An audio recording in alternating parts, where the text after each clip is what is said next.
Question में कि pH मान जो शून्य है वो किस विलयन का होता है, अम्लीय होता है या उदासीन होता है, क्षारीय होता है। अम्लीय विलयन का पीएच मान कितना होता है, क्षारीय विलयन का पीएच मान कितना होता है और उदासीन का कितना होता है। इन तीनों को हमें बहुत अच्छे तरीके से जानना है। सबसे पहली बात है, मैं आपको बता देता हूँ कि जो अम्लीय विलयन होते हैं उनका पीएच मान हमेशा 7 से कम होता है। ये बात याद रख लेनी है और नोट कर लेनी है। इसके बाद यदि क्षारीय का पूछा जाए आपसे कि क्षारीय का पीएच मान कितना होता है क्षारों का, तो जो 7 से अधिक मान होते हैं वो क्षारों के मान होते हैं। अब यदि उदासीन पूछा जा रहा है आपसे तो इसका पीएच मान 7 के बराबर होता है। 7 किसका पीएच मान होता है, जिसका पीएच मान 7 होता है वो उदासीन होगा। एक क्वेश्चन में हमारे तीनों क्वेश्चन क्लियर हुए। तीनों क्वेश्चंस में हमने अम्लीय के बारे में जाना, क्षारीय के बारे में जाना और उदासीन के बारे में जाना। अम्लीय हमारा 7 से कम और उदासीन 7 के बराबर, क्षारीय 7 से अधिक। ये तीनों चीज़ें बेहतरीन ढंग से याद रखनी है आपको। आइए क्वेश्चन अगले पर बढ़ते हैं। अब हम question number 2, hydrogen ion H+ की प्रकृति है। क्वेश्चन नंबर 3 है, हाइड्रोजन आयन H+ की प्रकृति होती है। यहाँ देखिए दो चीज़ें याद रखनी है आपको कि जो अम्ल होते हैं, एसिड जो होते हैं, और एक होते हैं क्षार।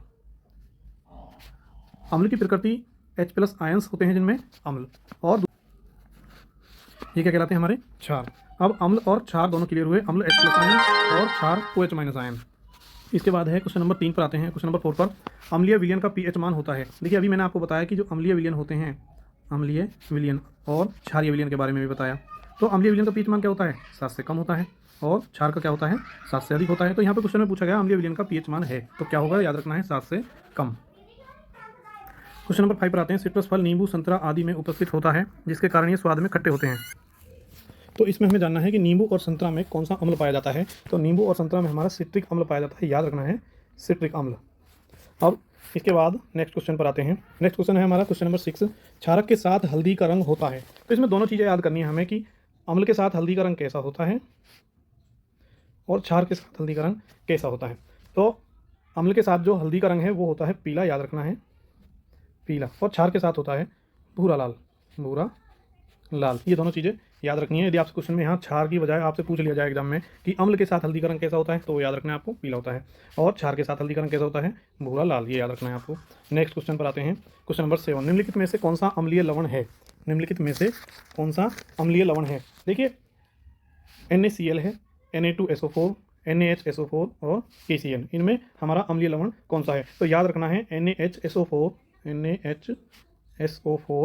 अम्लीय लवण है, क्योंकि ये H+ आयंस देगा, और H+ आयंस किस में होते हैं, अम्लीय में। और क्षार में याद रखना है, क्षार में क्या होते हैं, OH- आयंस। नेक्स्ट क्वेश्चन पर बढ़ते हैं। क्वेश्चन नंबर 8, धावन सोडा के एक अणु में जल के अणुओं की संख्या होती है। देखिए 2024 में आया हुआ है, पिछली बोर्ड की परीक्षा में। याद रखना है धावन सोडा का सबसे पहला फॉर्मूला याद रखना है। धावन सोडा का फॉर्मूला क्या होता है, Na2CO3 × 10H2O।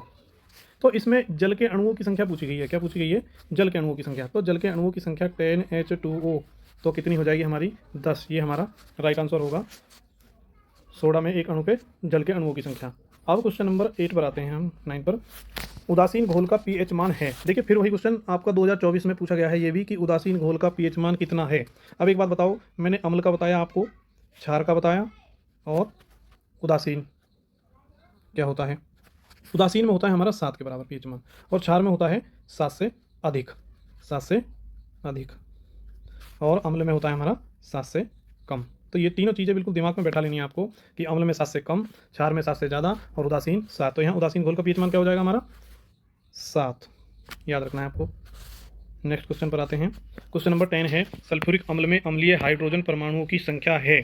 सल्फ्यूरिक अम्ल में अम्लीय हाइड्रोजन परमाणुओं की संख्या कितनी है। देखिए सबसे पहली बात है, सल्फ्यूरिक अम्ल का फॉर्मूला, रासायनिक सूत्र क्या होता है, H2SO4, H2SO4 होता है। यदि मैं इसको तोड़ूँ, इसकी रिएक्शन बनाऊँ, तो 2H+ आयंस होंगे प्लस SO4 में 2 नेगेटिव। तो इसमें 2H+ आयंस देता है। ये H+ आयंस कितने हैं, 2, इनकी मात्रा है 2। तो यही पूछी गई हमसे, राइट आंसर होगा हमारा 2। सल्फ्यूरिक अम्ल में अम्लीय हाइड्रोजन परमाणु की संख्या कितनी होगी, 2, याद रखना है। क्वेश्चन नंबर 11 है, एसिटिक अम्ल की क्षारकता होती है।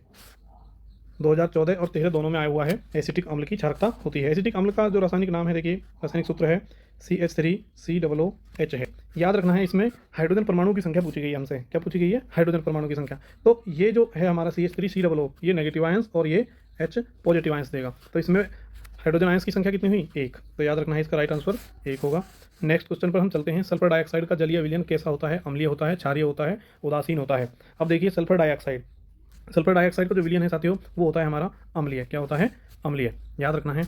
अब क्वेश्चन नेक्स्ट पर चलते हैं। क्षारीय विलयन का पीएच मान, अभी थोड़ी देर पहले मैंने आपको बताया, याद रखना है। क्षारीय विलयन का पीएच मान, क्षारीय विलयन का पीएच मान 7 से अधिक होता है। पीएच मान क्या होता है?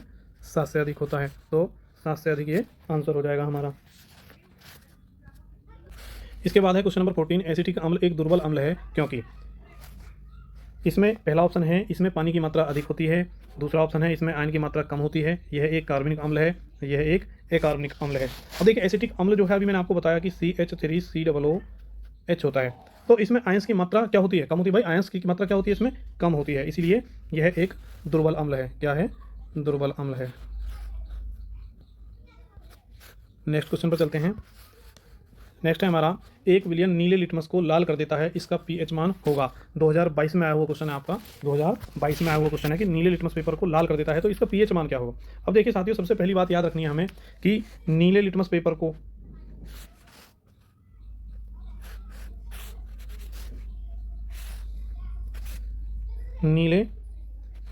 को जो लाल करता है ये क्या होते हैं? हमारे अम्लीय होते हैं। इसमें एक शॉर्ट ट्रिक बता देता हूँ आपको, याद रखना है अनिल।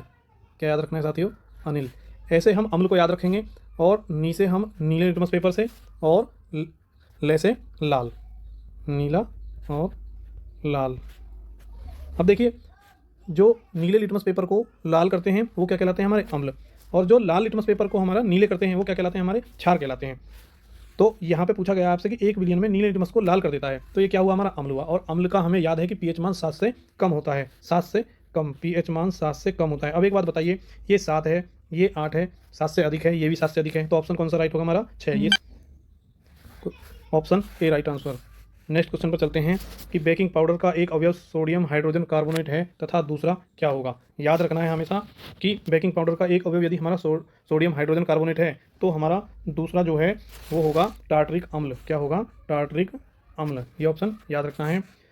नेक्स्ट क्वेश्चन पर चलते हैं। क्वेश्चन नंबर 17, जल की कठोरता को हटाने के लिए निम्नलिखित में से किसका प्रयोग किया जाता है। देखिए जल की कठोरता को हटाने के लिए किसका प्रयोग किया जाता है? सीधा सीधा ऑप्शन याद रखना है आपको कि जल की कठोरता को दूर करने के लिए हमेशा धावन सोडा का प्रयोग किया जाता है। किसका? धावन सोडा, धावन सोडा। अब धावन सोडा का इसी के साथ मुझे रासायनिक सूत्र बताएंगे सभी। Na2CO3 × 10H2O, sodium carbonate decahydrate, याद रखना है। बेकिंग सोडा का रासायनिक सूत्र बताएंगे, NaHCO3, सोडियम बाइकार्बोनेट। तो इसमें राइट आंसर क्या हो जाएगा? हमारा धावन सोडा।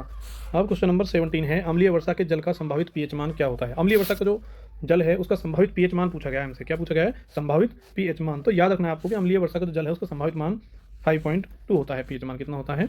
5.2, याद रखना है। नेक्स्ट क्वेश्चन पर आते हैं। क्वेश्चन नंबर 19, शुद्ध जल का पीएच मान क्या है। शुद्ध जल का पीएच मान क्या है? देखिए 2024, 23, 22, 19, 18, 17, 14 और 11 कितनी बार परीक्षाओं में क्वेश्चन पूछा गया है कि शुद्ध जल का पीएच मान क्या है। शुद्ध जल का पीएच मान क्या है? रट लेना है, क्वेश्चन को बेहतरीन तरीके से याद कर लेना है, क्योंकि मैंने आपको अम्लीय, क्षारीय और उदासीन तीनों चीज़ बताई हैं। तो हमारा शुद्ध जल जो है वो उदासीन की श्रेणी में आएगा, तो इसका पीएच मान क्या हो जाएगा साथियों? 7 हो जाएगा, भूलना नहीं है बिल्कुल भी। शुद्ध जल का पीएच मान 7। नेक्स्ट क्वेश्चन पर आते हैं। H2SO4 विलयन का पीएच मान क्या है। H2SO4 विलयन का पीएच मान। अब सबसे पहली बात यह है कि H2SO4 में देखना है कि ये क्या है हमारा। भाई H2SO4 जो है हमारा ये क्या है, सबसे पहले ये देखना है हमें। ये क्या है? हमारा सल्फ्यूरिक अम्ल है। सल्फ्यूरिक। जब अम्ल की बात आ गई तो हमें याद रखना है कि अम्ल का जो पीएच मान है वो तो होता है हमारा 7 से कम, 7 से कम होता है। अब 7 से कम का ऑप्शन कौन सा है इसमें? ऑप्शन सी है। तो राइट आंसर क्या हो जाएगा? Option C. इसी प्रकार से सभी क्वेश्चन हमारे कंप्लीट हुए और डेली इसी प्रकार से आपको 20-20 क्वेश्चन की सीरीज मिलेगी, जिसमें आपके सारे क्वेश्चन साइंस के कवर हो जाएंगे। देखना ना भूलें। अगर क्लास